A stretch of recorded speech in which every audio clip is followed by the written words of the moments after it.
Welcome to this online interview by Project Cargo Weekly. Our very special guest of honor today is Mr. Henrik Hansen. He is the general manager of AAL Shipping based in Houston, USA. And it's an honor to have him here. First and foremost, Henrik, very welcome to this interview. Thank you, Bo, and thank you for the opportunity. I really appreciate it. Most welcome. Henrik, I always allow my interviewees to elaborate a little bit to our viewers on the background that they have. How come you're in shipping and not in a bank or in an accountancy? How come you got into logistics back in the day? That's a very good question, Bo. Originally, I wanted to be a certified accountant. Okay. Why? I cannot tell you, but that was the plan. Joining the university in Denmark, I didn't really know how to proceed, what to do. At some point, the idea of shipping came up. There was what do you call it, like a trade show at the university with representatives from various fields, including Poulsen Shipping, which I'm pretty sure you know. Of course. And I was sitting in on that presentation and said, that's it. That's what I'm going to do. Wow. So from that on, I started my career with Lehman Junior agencies in Copenhagen, which back then was the biggest agency in Denmark. Correct. I worked with them for about 3 years, 2 of which was as a trainee. Then I made the jump to Frank and Drewsen, which were the general agents of all Polish shipping activities in Denmark. Correct. I was there for about 7 years. Then I made the jump to DFDS on the ferry/trailer service to and from the UK. Okay. That didn't work out so well, and I stayed for about a little year. Went back and got on board with, it was called Seatainers, which was a company owned by Heckscher Linjeagentur, who represented P&O Netloyd. And then at some point I was like, agency is fun, but it would be nice also to try and work from a carrier perspective. And I didn't really have any chartering background per se. So it was hard for me to go on board with the carrier. But then the opportunity came up. I was contacted by Nordana Line to come and work for their office here in Houston, which was called WeCo Agencies. Oh, yeah.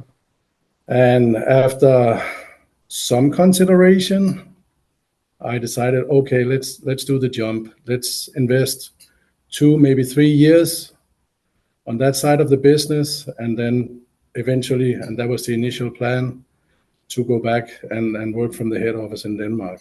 Right. Well, now it's 28 years ago, and I'm still in Houston.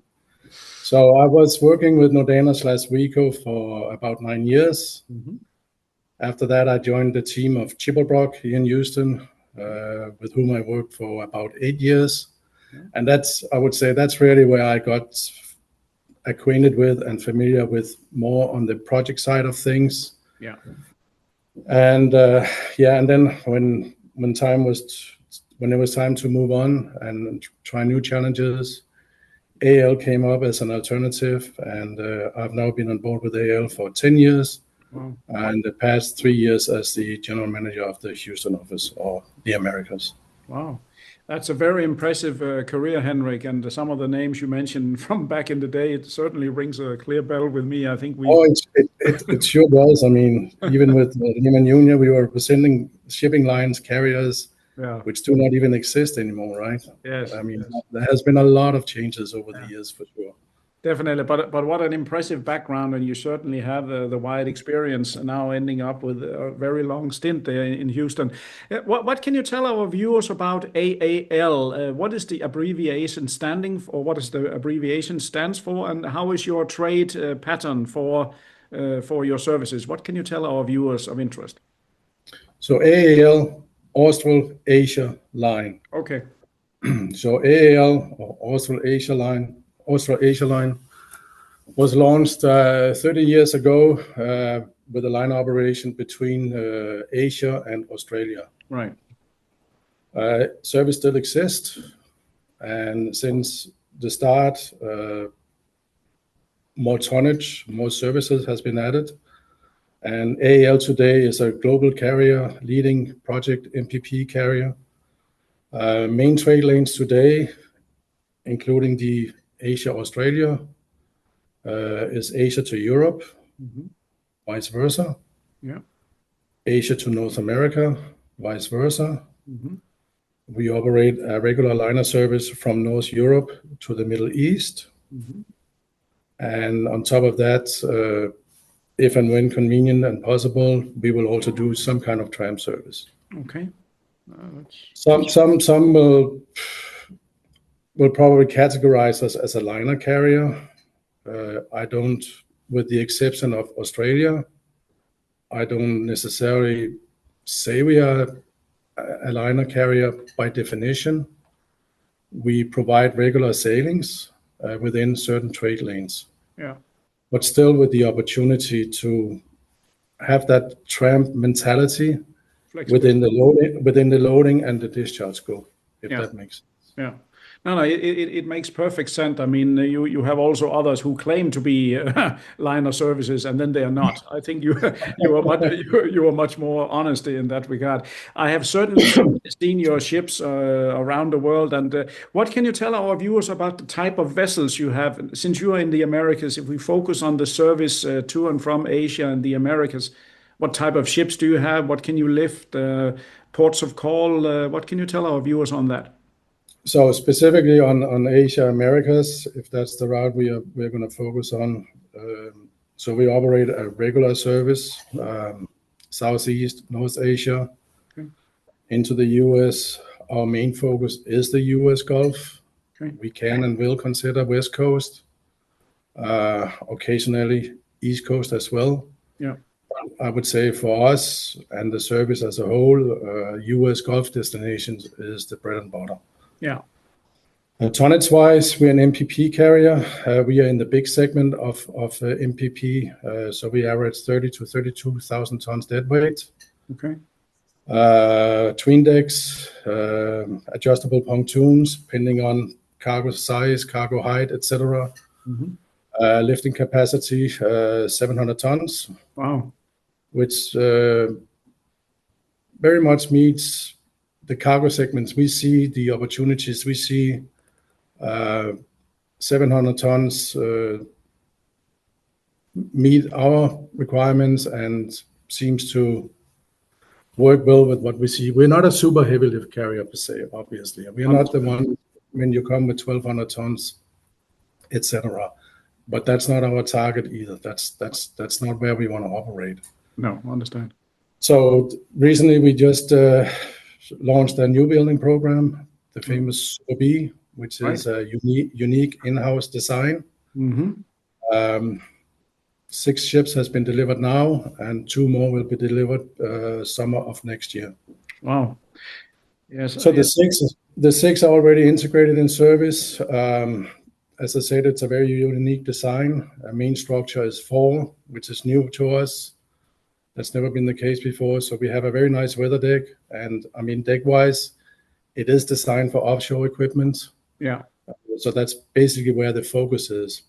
Yeah. But with the design and the capability, it has also opened up for other cargo segments that in the past we were not able to target and pursue per se.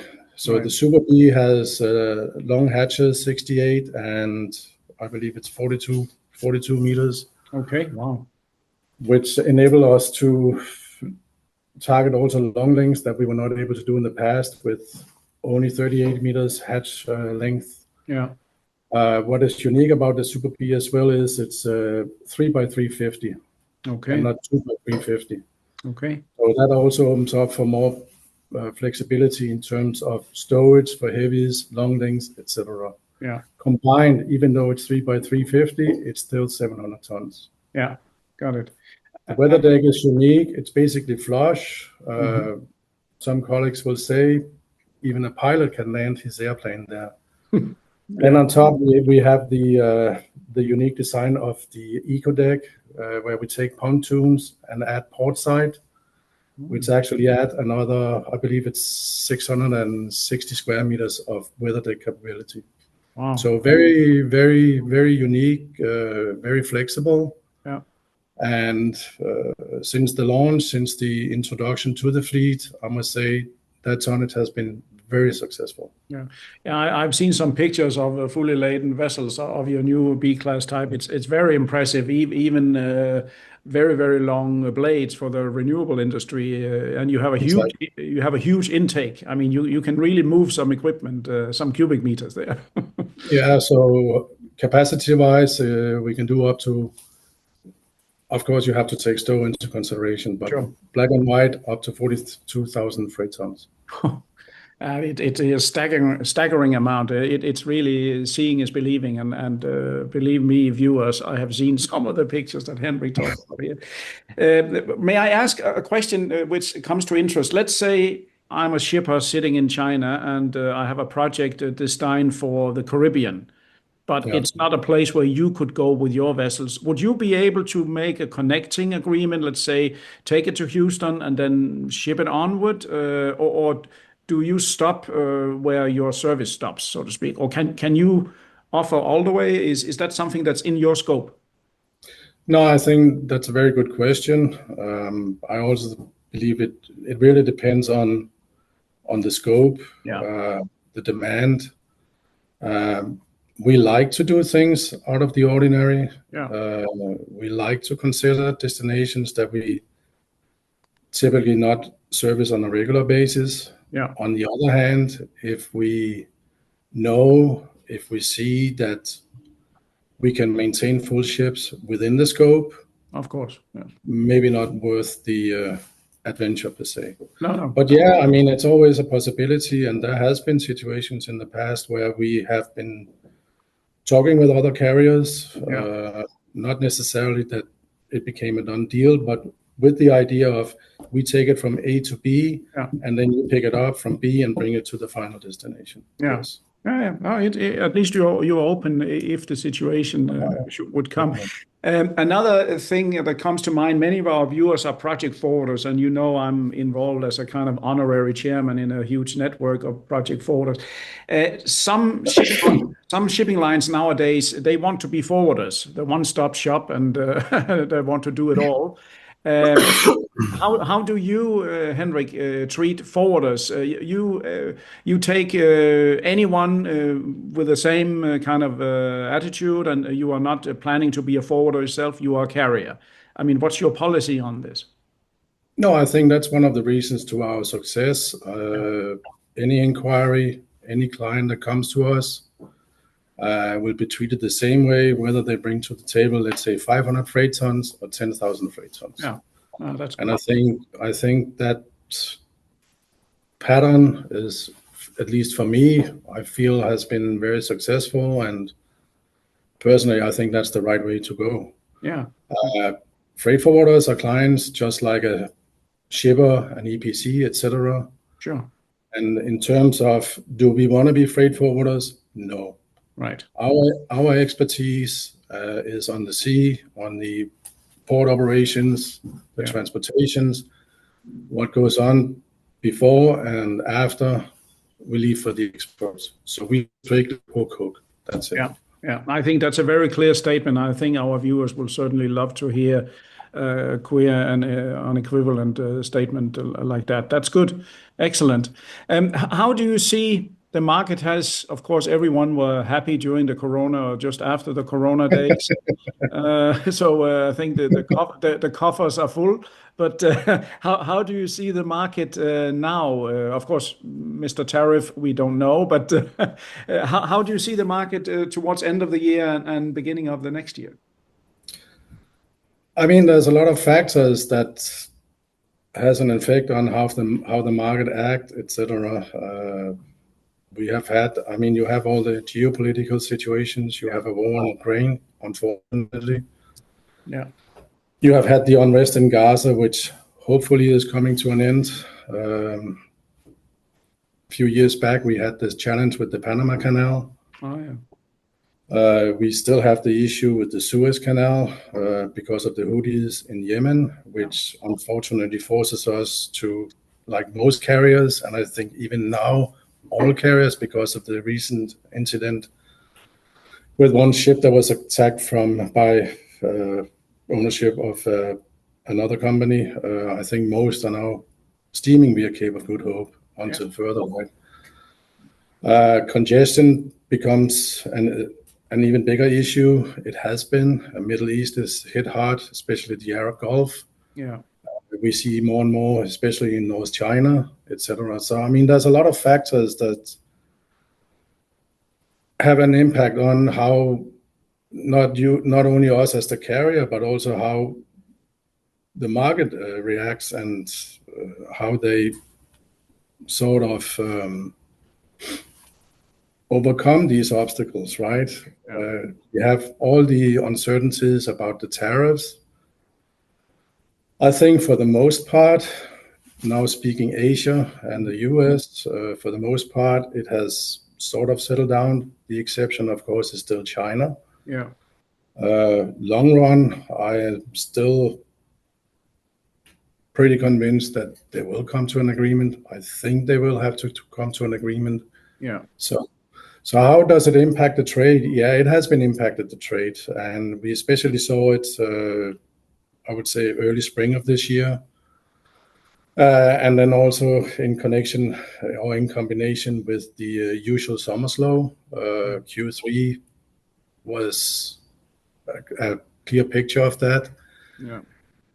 Cargo that was intended to be shipped would typically be put on hold just to wait and see what is the situation, or because of certain deadline given by the US administration, it had to ship promptly.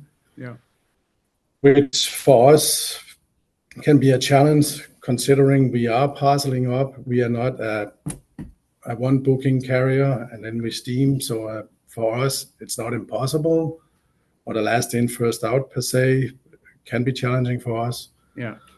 But I would say overall, despite all the factors, despite all the challenges, and especially all the uncertainties, I think for us, AAL, in terms of Asia, US, the outlook is very promising for the next couple of years. Yeah. You see a lot of tractions on capital projects, specifically LNG. Yeah. You see a lot of traction on energy now because of AI and the data centers that are required to provide the energy to feed these databases. I'm not an expert, but so we see a lot. And I'm Danish. I'm always concerned. Sure we are. But I would say, generally speaking, the next outlook for the next 2 or 3 years looks very promising. Okay, that's great to hear. I certainly can detect a great deal of optimism there, and you certainly do have a good name. I mean, there's no secret. I'm not on anyone's payroll, so I can say that freely to my viewers that AAL does have a good name and the vessels are phenomenal. So you really have a good name and service in there. I'm as you know, I'm based now personally in Santiago in Chile. Just a quick question, totally off the record here. Any plans to come to South America regularly? Is this being recorded?